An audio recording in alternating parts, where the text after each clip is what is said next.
All right, welcome back to part two of the Why Not Us, Why Not Now podcast. X and KB coming at you as we always do every single week. Special guest Matt Craig in the building for this one as we bring you our continued predictions for the NFL divisions. We are on the South this week. We talked AFC South in part one, and now we're here to talk the NFC South. And we're going to start off by going down to the Big Easy, talking about the New Orleans Saints. And this is an interesting team to me, fellas. They made some good additions this offseason, bringing in Travis Etienne to help get the run game back on track. Jordan Tyson drafting him, the wide receiver out of Arizona State. Christian Miller, the defensive tackle out of Georgia. KB, we know him. That should be a good addition for that team. And he's going to have a chance to learn from their longtime defensive stalwart, who's more than likely going into his final season, Cam Jordan. Tyler Shuck, in the second half of last season, he really took some strides forward. I don't know if he's going to be if he's going to be this team's next franchise quarterback, but I feel more comfortable with him than I do with some of the other young quarterback situations in this league. And Kellen Moore, as the head coach, a brilliant offensive play caller that he is, I believe there's some optimism for New Orleans coming into this season, just based off of how the second half of the season finished up for them, those last 5, 6 games.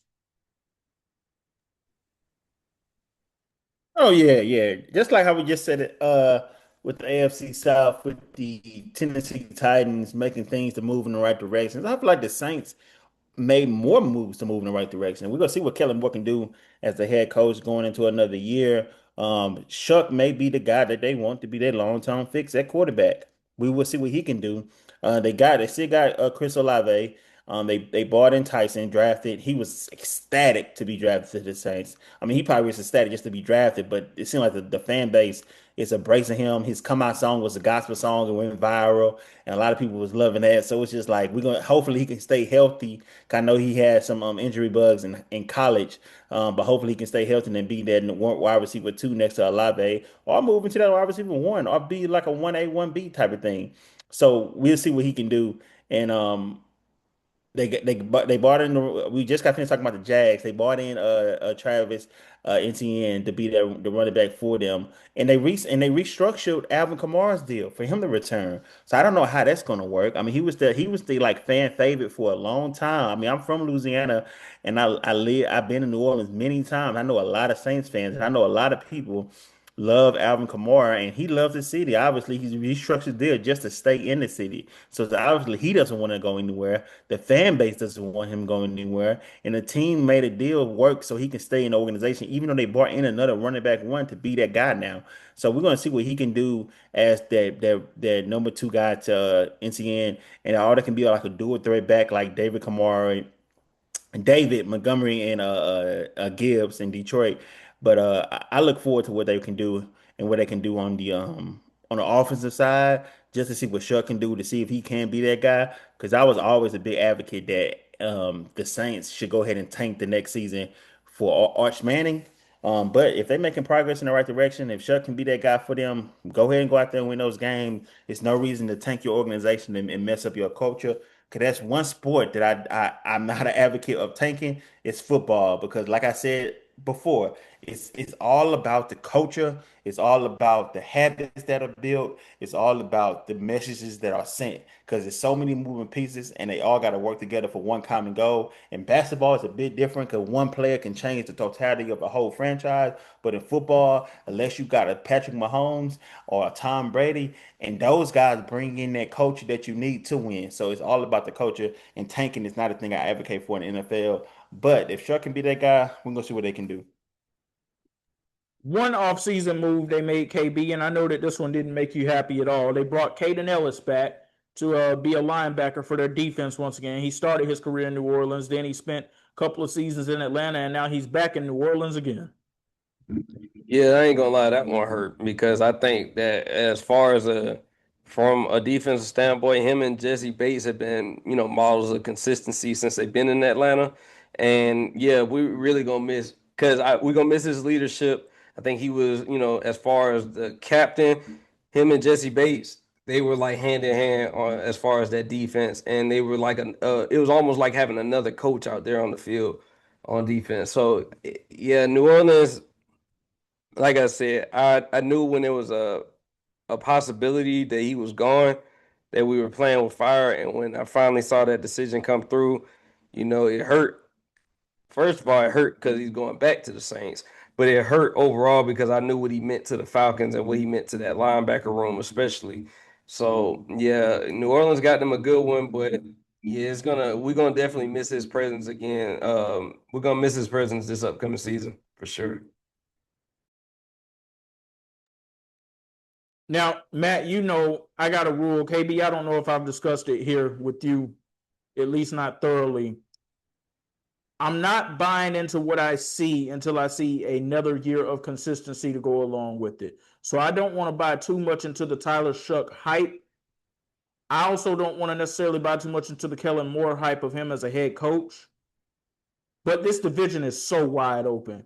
The Panthers won it last year, and they made some good moves themselves this offseason that we're going to talk about in a moment.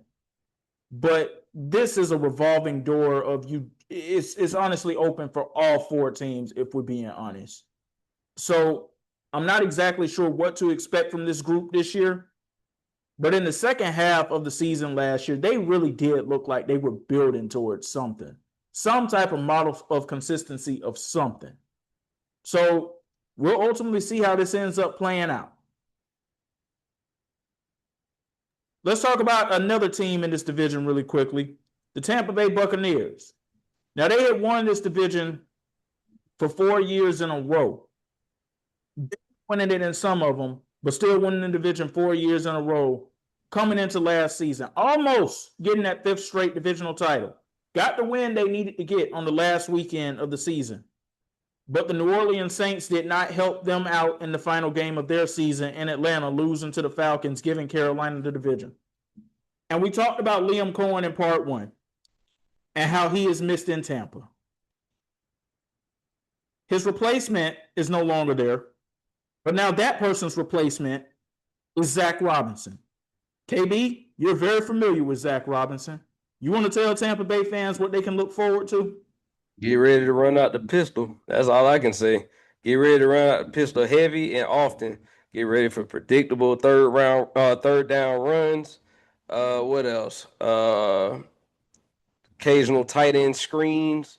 Yeah, you just got to get ready for it, man. I mean, like I said, y'all got y'all a good one over there. I won't say he'll be missed, but y'all got y'all a good one over there, man. Losing Mike Evans, that's another big blow. Not necessarily production-wise, but just being the heart and soul of the team along with Levante David. But now let's talk about some of the things they did do to add additions. Drafting Ruben Bain Jr., I still can't believe he fell that far in the draft, quite honestly. But he seems to be all in. And honestly, Matt, I'm looking at him. It wouldn't shock me if he is primed to be one of the great Bucs defenders of all time. Just looking at the pedigree that he comes with out of the University of Miami. I don't want to... Come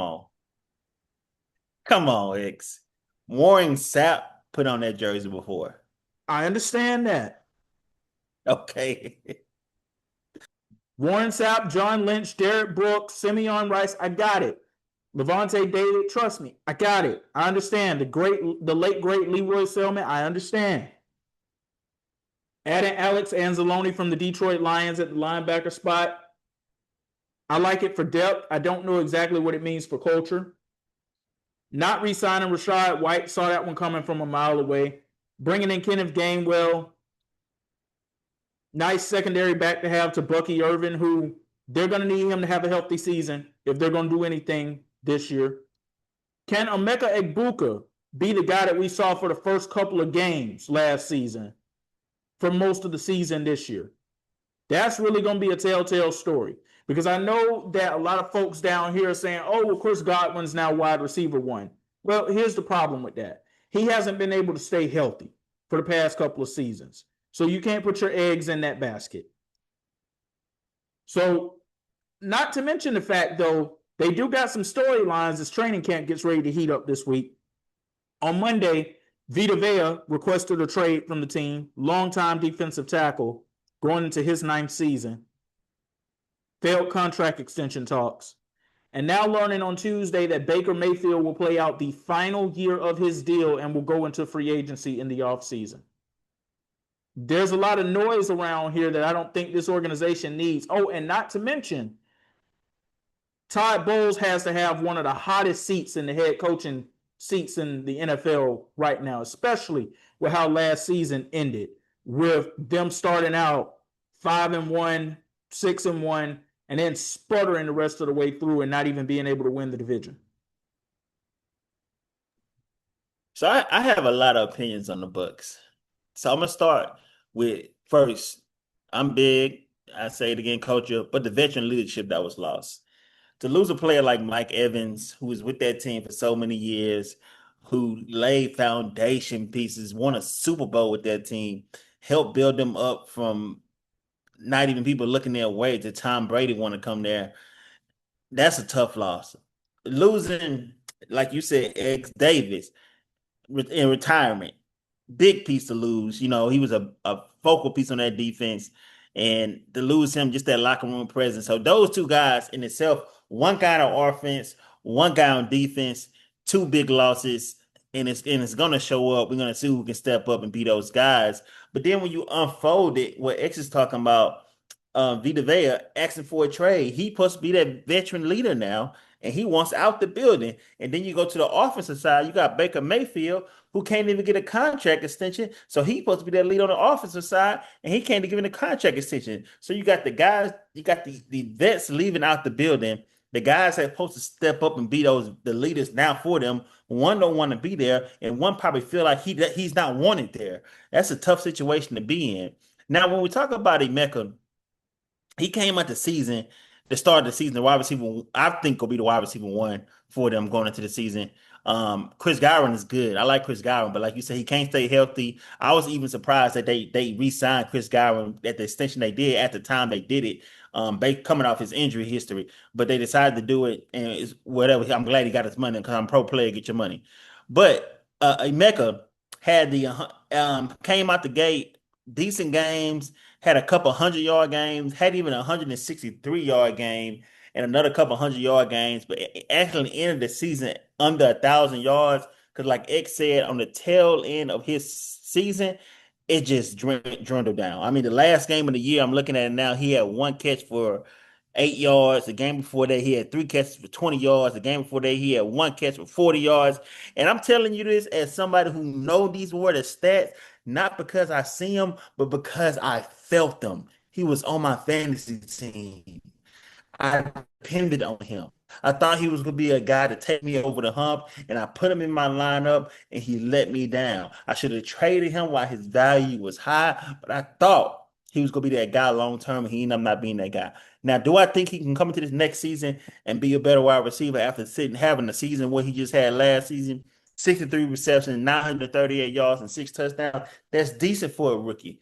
But it seemed like once they got the game tape on him, once they got his tendencies, he kind of slowed down. And now he's without his big dog, Mike Evans. So they gotta have to focus the offense around him, see what he can do, and make sure that he can be their wide receiver one, because I don't think Chris Godwin can be that guy for them anymore. Yeah, I'm glad you brought up the Mike Evans factor in this, because that played a huge role in why Ibuka was able to get off to such a hot start last season. Once Mike Evans went down with that broken collarbone in week 7 against Detroit, that changed everything. That honestly was the trajectory for the rest of Emeka Egbuka's season. Because now it's like, okay, young gun, we can now double you. We were doubling him and singling you out. We can double you now. And there's nobody else out here that's even close to you. So, like, it compromised the offense in a lot of ways. KB, one of the guys they were able to bring back is Cade Otton. But if I know anything about Zach Robinson's offense, he doesn't exactly do the best job of utilizing the tight end. No, he doesn't. And I do like Cade Otton.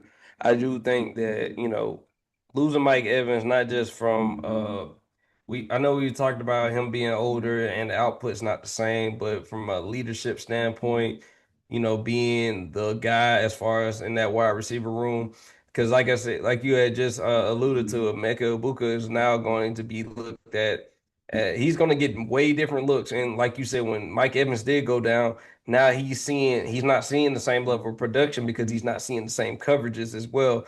And I know that wide receiver room starts to look a little bit more underwhelming. Like once you moved on from Mike Evans and lost him, now you're running with, Chris Godwin, Ibuka, Jalen McMillan. You don't have the depth that you once had in that wide receiver room. So Baker Mayfield doesn't have the weapons that he's been accustomed to having the last few years that he's been in Tampa, which is gonna, that could spell trouble when you're talking about trying to not even just get into the play, like getting out of your own division. That could be trouble because, you know, like I said, the Saints are ascending, the Panthers are coming off a playoff berth, the Falcons are still a wild card, but you still don't know because all of these games, if you have grown up watching NFC South football, we know that these games are competitive. They're hard fought. Even in years where one team is up and one team is down, like the games are still pretty close. And we've seen that over the past couple of years when the division's been wide open. So I look at it like this offense is going to be up against it. This team in general is going to be up against it because I didn't think they did enough in free agency wise either. I know draft wise they brought in Ruben Bain, who I feel like is going to be a pretty good player. I think that, he has some type of like, pass rushing skills that are going to be needed. But if you do lose Vita Vea in the middle, I don't know how you replace him. I don't think you can. I think it's going to be too insignificant for them too significant for them to overcome, especially at this point with the season not too far away. I think the Bucks might be in some trouble where they're going to have a real fall from grace moment because, like you said, at one point early last year, we thought they were going to run away with this division pretty easy, and then that like falling off a cliff.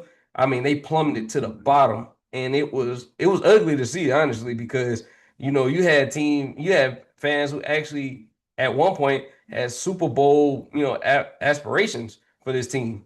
When they were 6-1, it was people that was putting them in conversations like they can really come out of the NFC. KB, I cover this team, and I think I even came on here and said it to you, Matt. I know I said it in our group chat.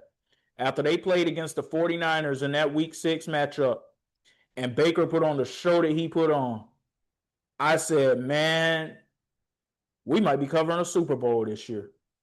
And from that point forward, all those dreams went to hell, like completely. Yeah, I mean, things change so fast, but I don't think anyone could have foreseen this coming last year. And honestly, I think Todd Bowles should have been out last year. I think that bringing him back also was a mistake. But, we've talked about that before, and I think that sometimes the mistake is trying to give him one more year, trying to give a coach one more year to see if they can kind of replicate some level of success. I don't think that's Todd Bowles. I think he lost the locker room. I think that this team is not put together the right way. And that's from a chemistry standpoint and just a personnel standpoint. I also think that Todd Bowles is what he is. He is around that 8, 9, 10 win range as a coach. Maybe he can get to 11 or 12 if something goes right. But his ballpark range appears to be 8, 9, 10 wins. And hopefully you're lucky enough to play in a division that's good enough to win you the division. And when you say 8, 9, 10 wins, a lot of things, different dominoes got to fall for that 8, 9, 10 wins to even happen. So it's not just as simple as saying that they can, get over just off of talent alone, because we've seen that's no longer in play right now. I feel like they've had a major drop off. Here's the constant that I know that I can expect to happen here with Todd Bowles as the head coach of the Bucks. No matter how they start off, there's going to be a stretch in the middle of the season, like midway through October until like maybe the end of November, where they're going to be very up and down, and mostly down. They're going to lose some games in that midway stretch, and they're going to have to fight their way back in December and play good football and win most of the rest of the way through, and the division's going to come down to the second to last week or the last week. That's what I know about Todd Bowles as the head coach of this team. All 4 seasons, even going back to the 2022 season when he had Tom Brady. That's one thing I know I can depend on. But in terms of for a fact that we're going to win the division or that the team's going to win the division, I can't depend on that. And I'm with you, KB. Honestly, I was surprised he was brought back.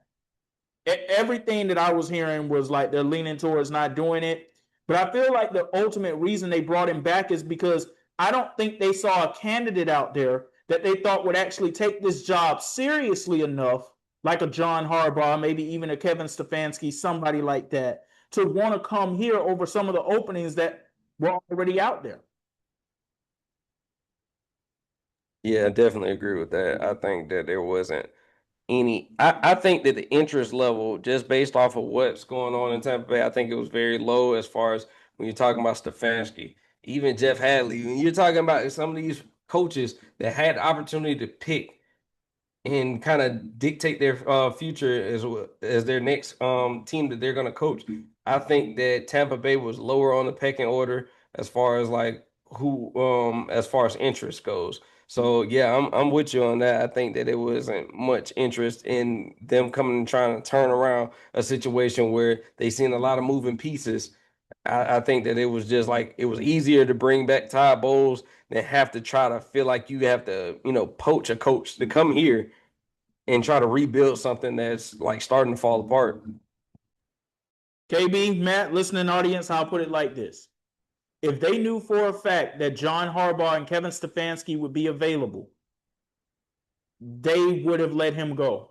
If they knew that they would be available and they would have a realistic shot at getting either one of them, they would have let him go. No doubt about it. Yeah, 'cause you got any secret unknown stories about the Bucks that we should know about? We're just waiting to see if Bucky Irvin's going to be able to be healthy, brother. That's all I got for you right now. Because the news that's leaking out of here left and right now, I can tell you right now, fans are not happy about it. And they're kind of questioning, okay, Jason Light, what are you doing? Because for years, Jason Light's been known as one of the best general managers in all of the NFL, one of the more consistent ones, right? Fans are questioning that right now in this very moment. We'll see how everything plays out. Bucky had it was his foot, right? Yes. He injured his foot, right? That's what I thought. Yeah. Yeah, Bucky was one of the ones I was watching a lot last season. And now they let the backup running back go. So now it's all Bucky. So we'll see how he do.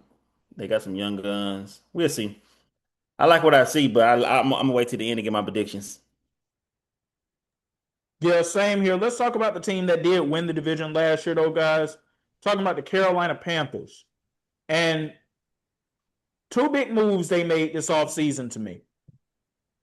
Jalen Phillips, Devin Lloyd. I love that they added this for their defense to come in and help anchor it even more. Having a guy like Derek Brown right there in the defensive interior. Bryce Young in that offense, they took a big step last year. I like what they were able to do there. But I'm not sold on necessarily that it's enough for me to say this is the guaranteed pick to win this division again. They took some huge steps forward, no doubt about it. But again, this is the NFC South, and I don't know what to expect. Also, I still don't 100% trust Bryce Young yet.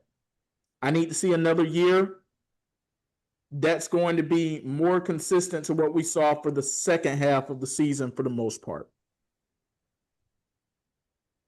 I really, I mean, outside of the CJ versus Bryce thing, I think that conversation is over. Just simply because CJ went to 3 straight playoffs and won a playoff game, and Bryce Young barely did that. Haven't done that, not even close. So that's why I think it's done. But outside of that, like that to the side, I really want Bryce Young to have a successful NFL career. Like I really genuinely am cheering for him. He seems like a nice young man. He seems respectful. He seems like he can play. I hate that he kind of turned into like a Make-A-Wish kid this last season. Like, oh my God, look, he's having a good game. Like, oh my God, look what Bryce Young's doing. Like, oh, look, I'm glad he's keeping up with everybody else. It's like, bruh, he was the number one pick in the NFL draft. Like, we're not about to celebrate him every time he throw for 250 yards. We're not celebrating him every time he throw for 2 touchdowns. It's like, bruh, he was the number one pick in NFL. He had some down years, but we're not about to act like he just like a 7th round pick, an undrafted free agent. Like, come on, y'all, let's be honest who he is. But I generally want him to have some success, and the main reason was because how his handling of him when he got benched at one point in his career. I think it was 2 seasons ago when he got benched, if I'm mistaken. But he got benched, and they had to go back for him because the quarterback they benched before got hurt, and they had to go back to Bryce, and he just came out there and balled and won his spot back. And at the end of that last, yeah, it was 2 seasons ago. At the end of that last season that happened, going into that offseason, the head coach said, "I believe we have our quarterback. We don't have any questions at our quarterback going forward." And he was a quarterback for the whole season. He won a division, and we have to be honest. I Outside of them losing to Seattle, Charlotte gave Rams a run. At one point in that game, I thought Charlotte was going to win. I don't know about you, X and KB, but at one point in that game, I thought Charlotte was going to win that game. Like it was close. It wasn't like the blowout like people thought it was going to be. Charlotte gave them a run, and it was a competitive game. So I like to see. I'm looking forward to see what they can do with the weapons they have. I really, really, really want Jonathan Brooks to have a healthy season.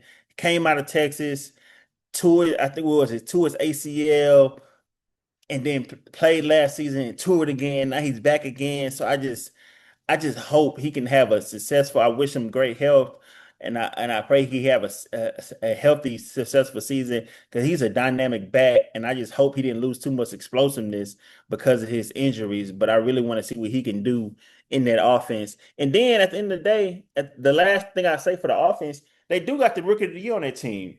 I mean, at wide receiver. They do got the rookie of the year wide receiver who nobody thought was going to be the rookie of the year, honestly, coming out. People say he was like the number one wide receiver coming out in the draft, or number one, number two up there in the conversation, but he wasn't like a definite, like, that's the guy.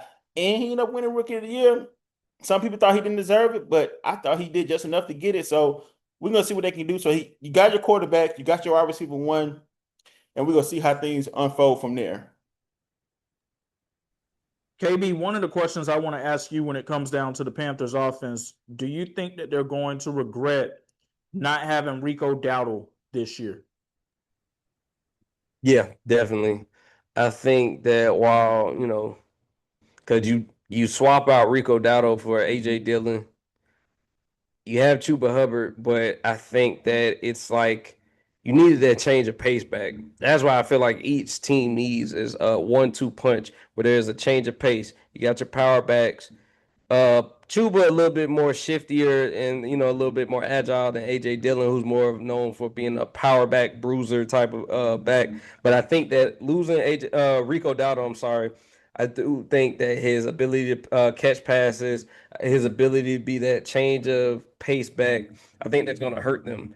Now, when we're talking about the offense, we know Bryce had, since he's been out of since he's came out, that was probably his best year from start to finish, I guess, even when you're talking about. No doubt about it.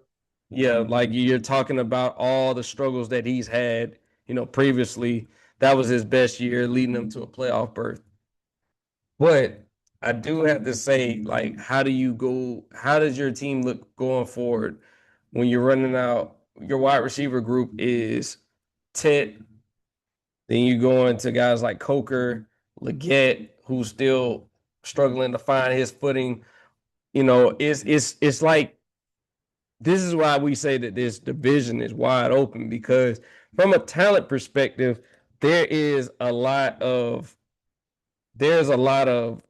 question marks going on with a lot of different teams, especially when you're talking about the offensive unit for Carolina. There's some question marks. Now, what I will say about Carolina, they did upgrade their defense. Like you said, getting Devin Lloyd, Jalen Phillips to go alongside with Derrick Brown and J.C. Horn. Those guys can be your cornerstones for your defense. And so I do feel like that from a defensive perspective, they've done enough to actually address, help out on the pass rush, but also get a real leader in there at the linebacker position, because, like I said, Devin Lloyd was one of the best linebackers in the league last year for Jacksonville. So I do think that is going to be a big loss for Jacksonville, but I think it's a key addition for Carolina when you're talking about what they're trying to be going forward. I think that Dave Canales I think he's a good coach. I do think that he is a good coach. I think that he's trying to build something in Carolina. I do think that. Go ahead. You want to remind the people of where he came from? Go ahead, X. He was the offensive coordinator in Tampa prior to Liam Cohen being the offensive coordinator. So that's somebody else that Bucs fans probably look at and say, maybe we should have kept him. Maybe we should have possibly considered promoting him from within. What I will say, though, is at the time, he was not ready to be promoted from within. But the Baker Mayfield resurgence started under Dave Canales. Yeah, and I know it's like sour grapes when you're talking about seeing success from one guy that you had in the building. But like you said, I don't think at the time he was ready to be promoted to head coach. I think he needed to wait, and I think now he's reaping the benefit. But I do think that the Carolina Panthers are a team that I feel like they're going to hover around that 8-win mark, which is like similar to where they were at like last year, 7, 8, possibly 7 to 9 wins is where I would give them, just because I do think that this division is going to be competitive. I think that there's not a clear-cut number one team in this division yet, but if I had to say anything about Carolina, I love what they did from a defensive perspective, just bringing in those guys. Now it's time to talk about the one and only Atlanta Falcons. And you know what? KB and Matt, I'm gonna let y'all take the floor on this. I'm gonna speak last on this team. KB, you are the diehard Falcons fan here. My brother, the floor is yours. Man, where do I start? I guess I can really start it by saying is optimism, because I do like the way that the Atlanta Falcons drafted, getting Zachariah Branch, also bringing in Perkins from LSU. They had a pretty good draft, if I say so myself. I think they had a pretty good draft. Now, here's where things get a little sticky. The quarterback room looks so unpredictable right now. We have no idea what we have gotten ourselves into. I'm going to be honest. I'm not looking forward to what's going to be the quarterback room going into next season. When you're talking about Tua Tagovailoa, I'm going to just say Tua. I always get his name like that's a tongue twister. But Tua and Michael Penix. Michael Penix, if y'all ask me to this day, I do not believe Michael Penix is the quarterback of the future. I don't believe Tua is the quarterback of the future. I think Tua is more brought in to be a bridge quarterback, but I do think that Michael Penix is also not the quarterback of the future. I do think the Falcons will be looking to upgrade the quarterback room in the draft next season, because I do feel like that this is a situation where guys like Kyle Pitts, guys like Drake London, even though Drake London had a pretty good year last year, I think they've been handicapped for a good portion of their career starting out because of the fact they haven't had consistent quarterback play. I have to note like you said, the losses that we had on defense, losing Caden Ellis, losing Rook in the middle, losing guys like, you're losing also guys like, I'm sorry, his name is escaping me. He went to the Jets, defensive line. You may know who I'm talking about. He used to be a former New Orleans Saints, but yeah, you lose. I'll get him to you in just a second. Yeah, I'm sorry, his name is escaping me right now. But we did lose a lot. I know that they did bring in Avion Terrell out of Clemson to go, alongside his brother, which is a real good feel-good story. I think he's a good athlete.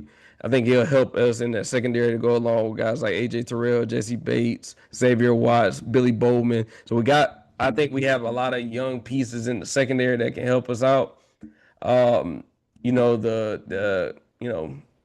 The news that's been going around with James Pierce, I think that's something important.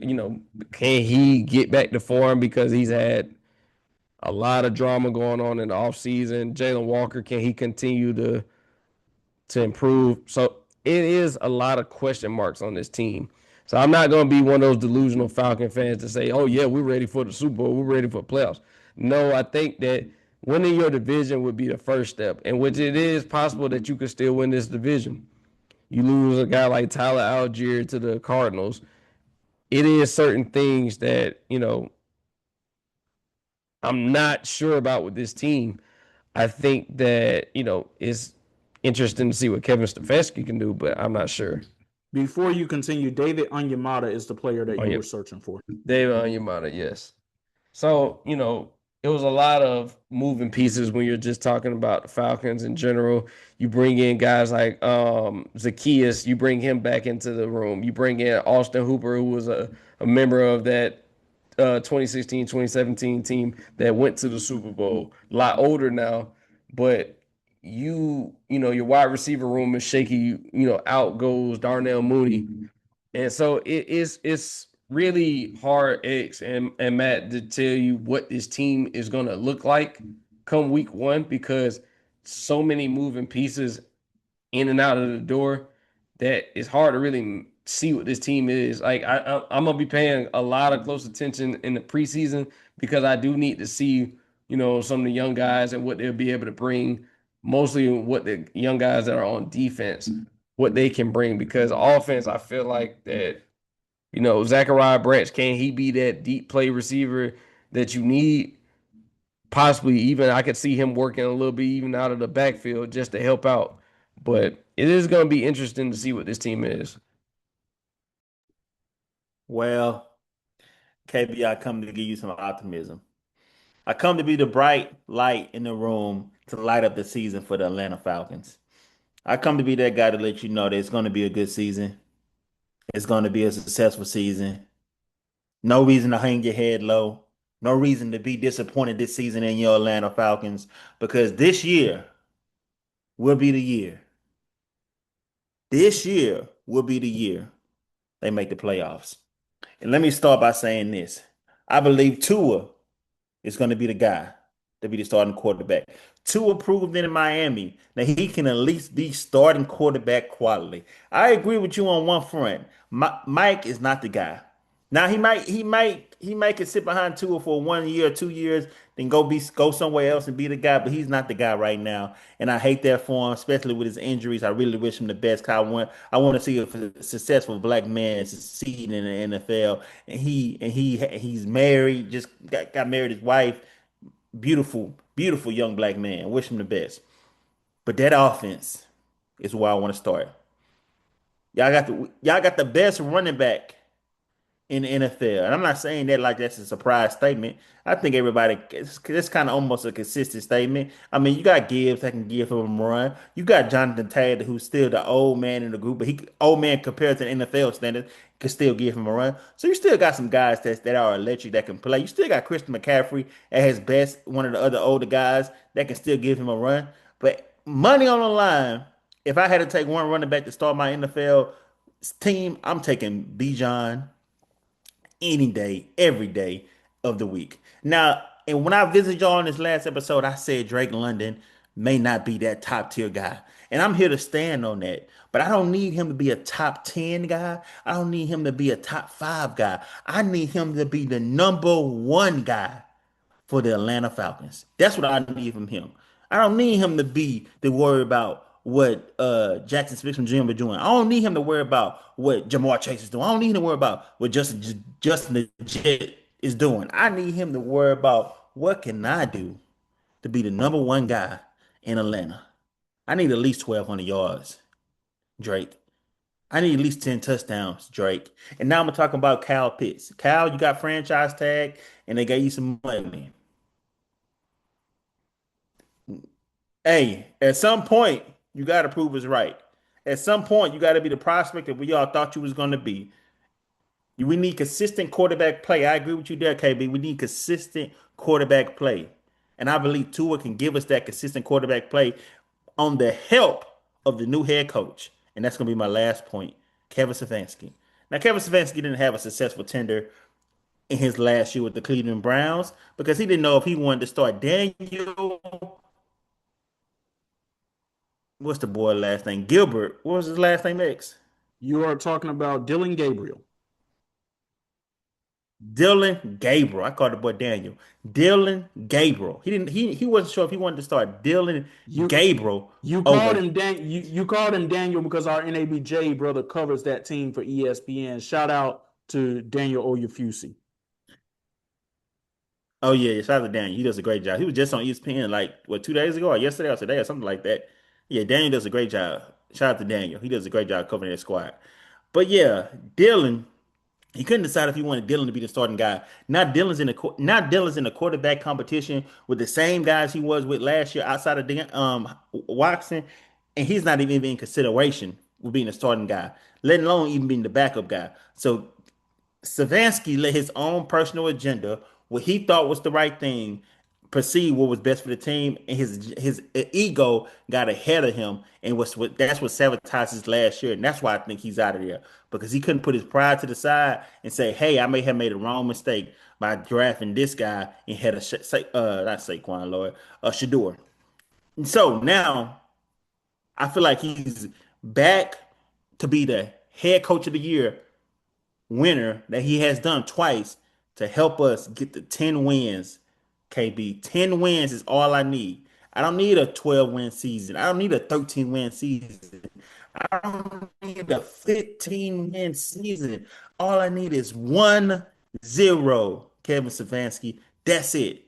And I believe he can help us get there by giving us structure, by giving us a foundation, by tapping into whatever Tua got left inside of him and letting Bijan be the best running back in the NFL. If we can get those things, KB, we can go to the playoffs. If we can get those things, KB, we could potentially win a division. If we can get those things, I believe the Atlanta Falcons can be who we thought they should have been a few years ago. And I end by saying this. Pierce Jr., you got to let off, brother. You better walk a straight and narrow for the rest of your career. Because that girl could have locked you up. That girl could have very well locked you up. I don't know if you bought her a bag. I don't know if you apologized tirelessly. I don't know if she generally just felt bad for you and loved you. But brother, they could have locked you up. You could have been out there in the field right now. So you got a second chance. You're a talented young player. Go be a defensive lineman. Go be the guy that he wants you to be. But just realize you got a second chance. So don't mess this up. And that's it. Man, I'm glad you said something about you don't need 15 wins because I don't think even if you needed it, they were gonna give you nowhere close to 15 wins. I ain't. Look, I'm gonna be as completely honest as possible, man. If they can get 10, that'll be a blessing in disguise. Because I'm struggling right now to say because, like I said, what I said about this division is gonna be a dogfight. I really meant that it's gonna be a dogfight.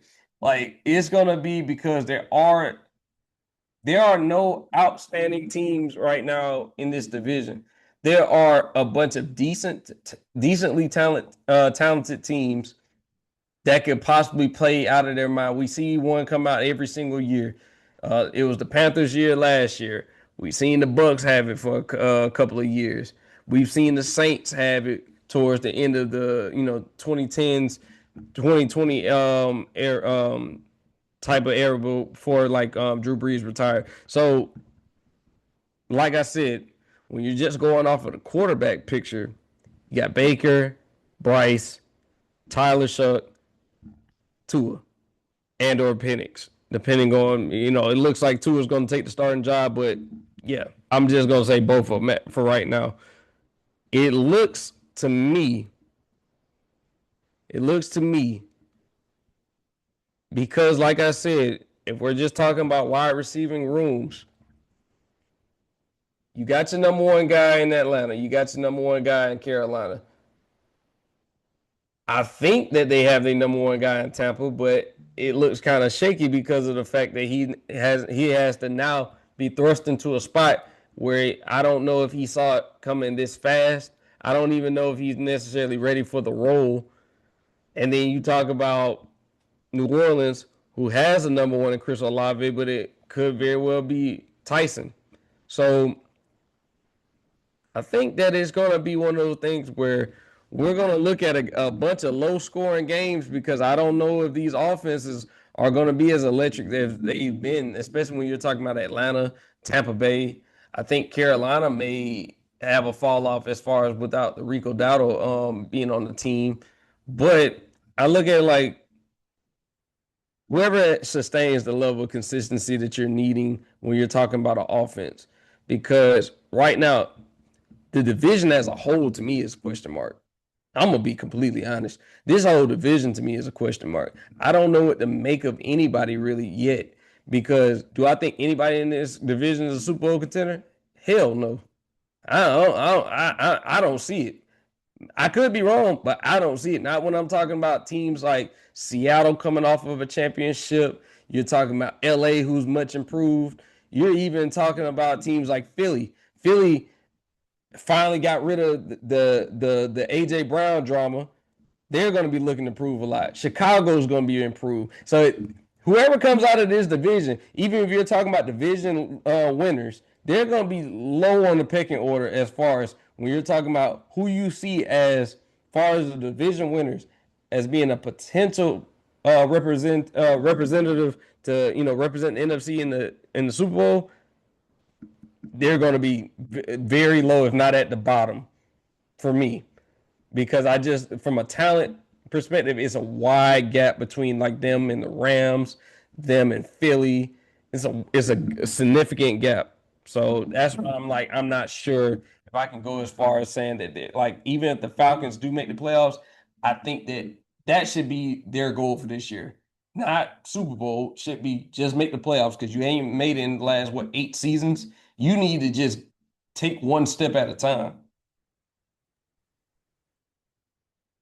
If Bryce Young takes a very significant step forward this year, Carolina is the only team in this division that can remotely be considered just to even be in the dark horse Super Bowl contending conversation.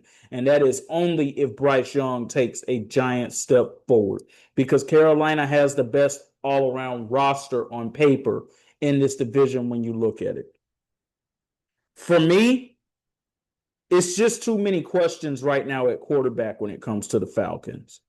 I don't believe they have their guy in the building yet that Kevin Stefanski is actually going to build this thing with. I believe he knows that, and I believe Matt Ryan knows that. Tua or Michael Penix Jr. may buy themselves another season, depending on how this whole thing plays out. But I don't believe either one of them are the long-term option at quarterback here. Could the Falcons be in a situation, though, where the Kansas City Chiefs were in 2016?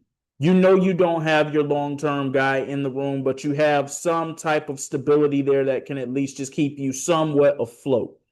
And could you somehow end up in position in the draft where you could trade up to get who your next guy is going to be, have that guy sit for a year, learn under Tua, learn under Penix? Well, in that case, he'd be learning under Tua because Penix is not going to stick around to be the backup. He's not, and I believe they ship him out of town before they put him in that position. Could you end up with your Patrick Mahomes down the line? Who knows? That's the game I honestly think Matt Ryan's playing here, KB. He knows neither one of these guys are the future of this franchise. He knows it. And that's the only level of optimism that you got right now at this point, because like I said, I think that Tua was a low risk, could possibly be a high reward option. But if you look at it right now, when you're talking about the whole fiasco that happened with Kirk Cousins, Michael Penix, you talking about Kirk Cousins, a guy you gave all that money to, no longer on the team, didn't really get much out of that contract. Then you're talking about a guy like Penix, who you invested a top 10 pick in, not really getting nothing out of that as well. I told you his rookie year, in the few games that he did start, that's when I felt like he was at his best, because last year was a struggle. He did end up getting hurt last year, but even prior to him getting hurt, he didn't look great. So I'm looking at it like with Penix, maybe that's just who he is. Maybe he is just who he is. I know a lot of people say, oh, the potential. Sometimes we got to start being realistic with ourselves. It ain't always potential with everybody. Everybody don't have this super high ceiling that like people, well, we saw them. Like everybody can't be Patrick Mahomes. Everybody can't be Josh Allen. Sometimes that these guys that we want to succeed, they just don't have it. But the thing that we fall victim to is, well, let's just wait and see. While you're waiting and seeing, these other teams are getting better.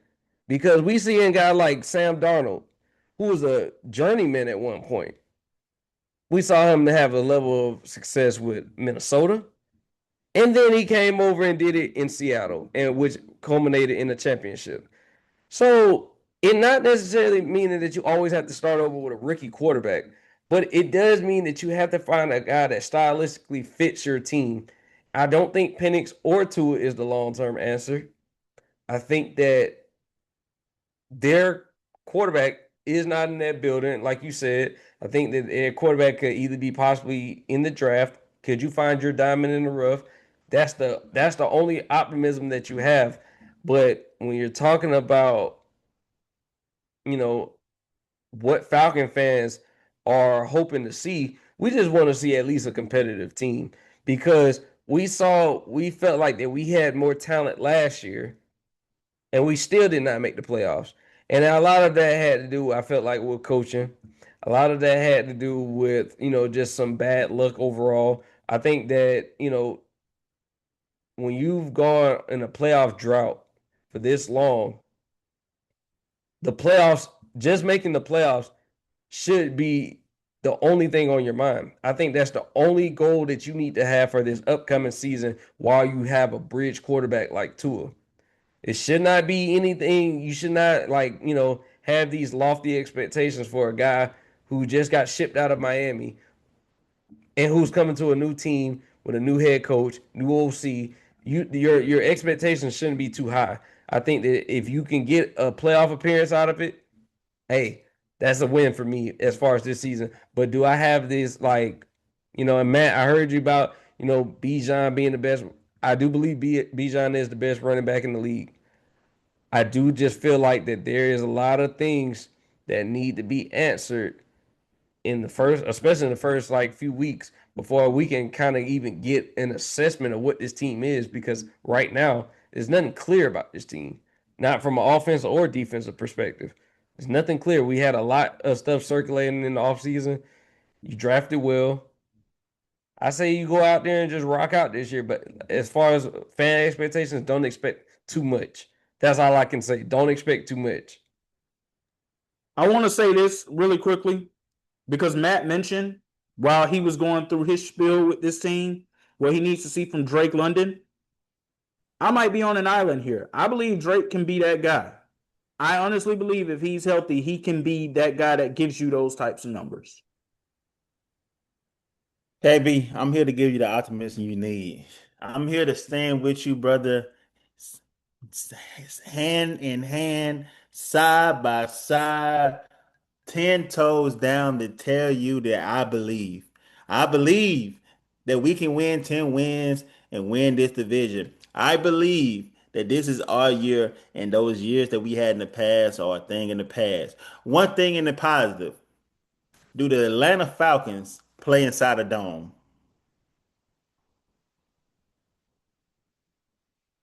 You are correct on that one. Yes, they do. Tua strides in the dome. What was his biggest problem when he was in Miami? He can't play in bad weather. His hands get cold and they get small, and his feet get smaller. He's inside a dome now. So what happens when he has to go play in cold weather? We're not worried about that. We're not worried about that. We're worried about getting to 10 wins by any means necessary. 10 wins, that's it. We in the dome half this year. And then on top of that, we in the dome 10 times in the year because we gonna be in the dome when we go to New Orleans too. Or we 9 times out the year because we got the once at home, once on the road. So we got a dome in New Orleans too. Hey. So Matt, I got a question. So what happens in those situations where, let's say you make the playoffs and you have to go against a team like a Chicago on the road, a Green Bay on the road? What's the level of optimism then? You thinking too far ahead, KB. Stay with me in the regular season. We can't worry about the playoffs. We cannot worry about the playoffs. We got to worry about getting through the regular season. And I'm going to say this and I'm done with it. Out of all the head coaches in the NFC South, the best one resides in Atlanta. I don't know where he's staying in Atlanta, but he's in Atlanta. That's the best head coach in that division. So with having the best head coach that's used to rebuilding franchises because he did it in Cleveland, I feel like he has the talent, the optimism, and he got the city behind his back. And the thing that we mentioned half-heartedly, not half-heartedly, we mentioned it as far as X saying and KB saying it, we got Matt Ryan back in the building. We got Mr. MVP back in the building. Yes, he failed that Super Bowl and went in 2083. He lost that for us, and that's one thing we can never let Matt Ryan go for. But he's always gonna be received well in the city of Atlanta. That's Mr. MVP, and he's back in the building. He know we need a quarterback, and I know we talk about having these elite quarterbacks and things like that. I'm gonna go ahead and say it. And we talking about being on an island. I'm gonna be on an island and I say this. Having an elite quarterback is overrated.